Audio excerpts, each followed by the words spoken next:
the chase and the hunt, and I set the pace when I'm running. I always take what I want and I always give it 100. Don't need a bank, no I'm funded. Play the game like it's nothing. I'm always thankful for something. Don't take for granted, stay humble. Now Alright guys, hope you had a great New Year's. It is the first week of January. We are back on the road. We got all of our paperwork taken care of. So now I'm just waiting for these guys to get their load kind of situated. And they're gonna load it up. And we are going to Boise, Idaho. So far, it's not so good for the Boise, Idaho area. It's looking pretty scarce. But I don't know, fingers crossed, you know, something out of there. Alright guys, we got our equipment loaded up. This has to be the world's biggest turbo. Look at that. That's pretty cool. They say it's a fan. So I got chains, you know, chains on each side to equally distribute the pulling strength to each side so it's level and even. And then, because this is a separate piece on top, I do just have one chain going across. I'm not sure that I can get two chains going across. Yeah, I don't know. I might be, before I leave, maybe I'll throw a strap just right down the middle of this top piece. That way, you know, just a little extra something. I got a strap right here. I'll put an edge protector on it. I'll do that. Just so there's two pieces of securement, because chains break loose easy and all that. So it's just, this should be good, right? It's just the nuts or the screws, there's 4 of these, and technically with enough stress or whatnot, those could break and then the whole top could fall off. That's all I'm thinking about. This thing is some kind of burner, so I did belly wrap this end. And then they got some dunnage on here. They kind of elevated up. And then I got a strap right over the centerpiece of that dunnage. This is just a little 800-pound cargo box. Nothing major. So got 2 straps on it. Edge protectors on both sides. In the back here, got another strap. Got some cardboard on the back of this because this D-ring can be sharp and I could cut that, so had some cardboard there so to protect the strap, but just had a strap going across here. There was a pocket here for chains, so it did throw a chain on it, and I didn't want to touch any of this stuff. Bunch of tubes, electrical, plumbing, yeah, so did the chain there, strap there, so it should be pretty good. They did put some like filters and stuff inside that mixer there. So they saran wrapped it and put zip ties around it to hold it down and secure. And there's a big piece of metal tubing holding it all down, so it should be good. I'm not seeing any other loose ends. Everything's looking tight and neat. Nothing that's gonna fall off the truck or trailer while I'm going down the road. So you can see here, like there's a platform there. It's not quite level. That's why they use the dunnage to try to make it level, but it's good enough. And you can see the straps, got the edge protectors. It's coming in between here. It is rubbing or touching this pipe right here. They said that's fine. It's not going to damage it. The only thing I'm kind of thinking of is maybe down the road, maybe I'll ruin my strap. So that's something I'm gonna have to keep my eye on, especially this one.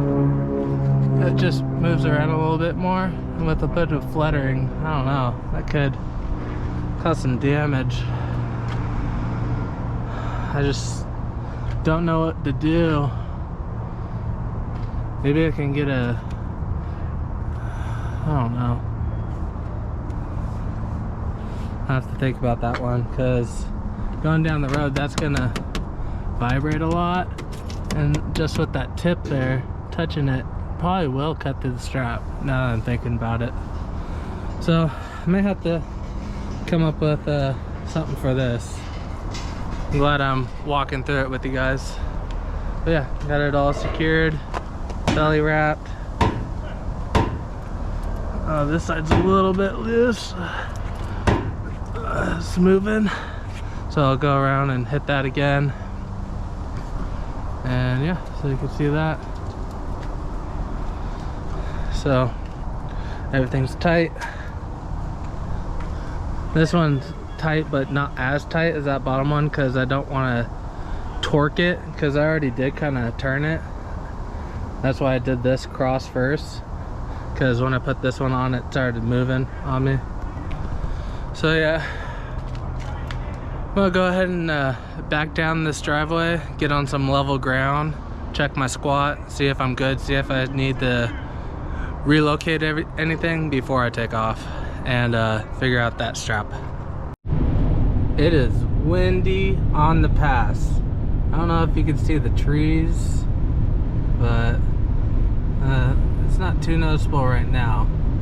But I don't know, focus on the trees. Oh, there's just major side winds just blowing through. It's pretty aggressive. Luckily, don't have much of a wind sail, but I mean, these winds, even if you don't have much, I mean, it's gonna blow you around.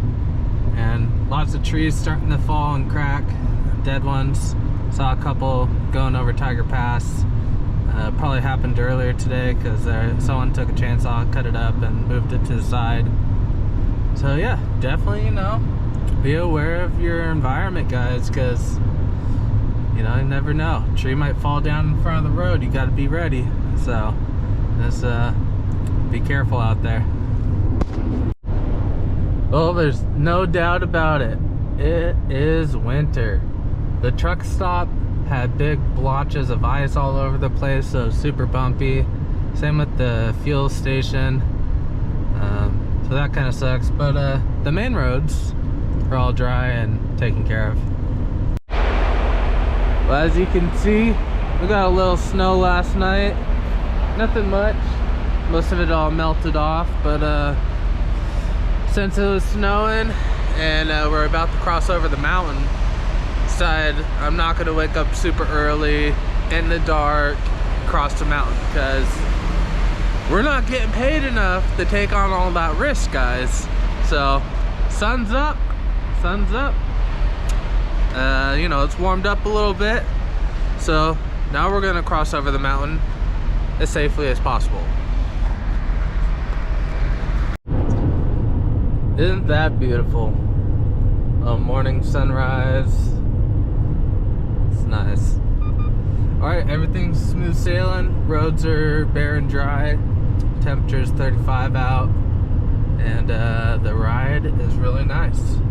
So, alright, let's get back to it. Well, apparently the highway's closed. The GPS doesn't say it's closed. Neither one of my GPS shows that it's closed.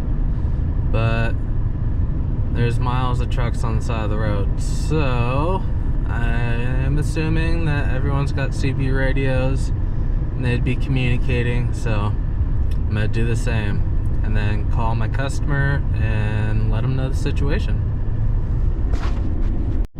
Alright, so the GPS was correct. The highway is not closed. They literally just opened it. So everyone's on the side of the road from having to pull over and do a reset and brake and all that stuff. So I'm glad I didn't stop. I did Google it. Google said it was closed, and I was like, what the heck? When I first started my day, my trucking GPS had like an extra 2.5 hours compared to Waze, which was odd. It said yesterday when I shut down I had like 5 hours. This morning when I woke up it said like 7.5. So when I saw that sign I was like, you know, maybe because it snowed last night, so it makes sense that, you know, the mountain crossing was closed. But I was really shocked that the signs still all say, and the website still all say that the road's closed, but it is open. So I do expect a lot of traffic. And obviously it's just a friendly reminder to take it easy. You know, we're not getting paid hazard pay, so don't be rushing out here in bad weather. It's always interesting, everyone has different equipment. The forks on this equipment, they don't go in close enough to pick up and secure this the same way they did with the miniature forklift, so I'm hoping it doesn't tilt side to side because it's definitely top heavy, but he seems to be confident it's going to be fine, so we'll see. Alright guys, so everything was working great. It's very, the weight is centered, you know, it's just worried about it. A little tippy motion like that, but luckily nothing happened. But you know, I had some comments saying, you know, how do you protect yourself from people damaging your trailer? Damaging your trailer is honestly the worst of your concerns, buddy. It's damaging the equipment that you're paid to move, and the best way to protect yourself on that is to take pictures, record, document, do anything you can to show proof that you did everything possible to make sure that their product was taken care of. So that's my advice. We're gonna go ahead and get the rest of this unstrapped, and don't have a load yet. It is Friday, so we're either gonna get something real quick or we'll be here for the weekend. Fingers crossed. All right, so we're here at the truck stop, just right down the street. All done unloading, but wanted to let you guys know. So when it came to signing the BOL, they said there was some equipment damage, or the equipment they bought was damaged. Now they bought used equipment, right? And so I explained to them, if you think it's damaged, you can write that it's damaged. Just make a notation that it's not damaged by the driver, because it was like metal, thick metal, that they were saying was damaged, and there's no way I could have damaged it. It was damaged, but not by me. It came like that. And I told them, I got video proof of it being loaded and unloaded. The way you see it is the way it was loaded on the truck. So don't let them write damaged on your BOL unless they're going to just you know, put a notation on there that you are not responsible. They wouldn't do that, so I told them, all right, then don't sign it. Call the customer that you bought this from. They have pictures and they'll tell you this is the way it came. And so, you know, 20 minutes later they came back, oh yeah, they said that's how it is. It's just a used piece of equipment, you know, it's used, it's not brand new. And they were just nitpicking.